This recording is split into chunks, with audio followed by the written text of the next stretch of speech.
สนับสนุนโดย plus พลังงานเพื่อชาติพลังงานเพื่อการพัฒนาเติมน้ำมัน plus มื้อนี้มีสิทธิ์ลุ้นรับคำจากรหัสโลยรายวันแจกคำมือละ1 บาทสอบถามกติกาการเล่นเกมได้ที่เพจปีโตเทรดลาว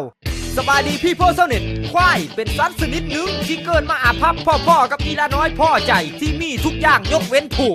ซุกเบาๆเป็นที่เหลือคนเฮาคือมักกล้ามควายในแง่ลบทั้งที่ควายเป็นสัตว์ที่อยู่เคียงข้างบรรพบุรุษของเฮามาตั้งแต่บูฮานเป็น CEO ของวงการเฮ็ดหน้าเลี้ยงคนเฮาอยู่รอดมาตั้งแต่ยุคของปู่เ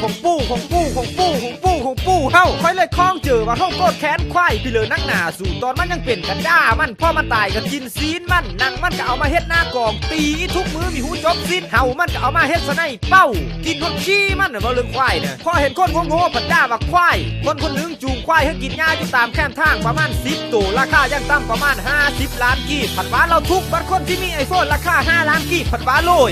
แปลกเฮ้ย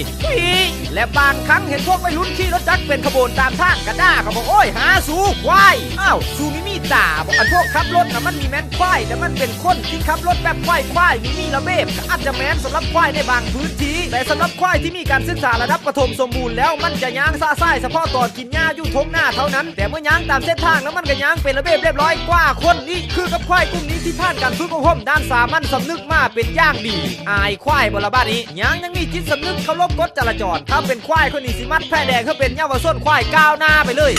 ตามหลักวิทยาศาสตร์แล้วมนุษย์ก็เป็นเพ่งสัตว์ชนิดหนึ่งที่ลืมไปว่าตนเองเป็นสัตว์ขอเข้าเจอกาโก้สอบสูตรจำหน่ายสินค้าแบรนด์ Apple และ Samsung มี8สาขาโทรนครหลวงทั้งสมาร์ทโฟนทุกรุ่นได้แล้วมื้อนี้ที่กาโก้ช็อปทุกสาขาโดยราคาเริ่มต้น 5,900 กีบต่อมื้อ call center 020 2243 2222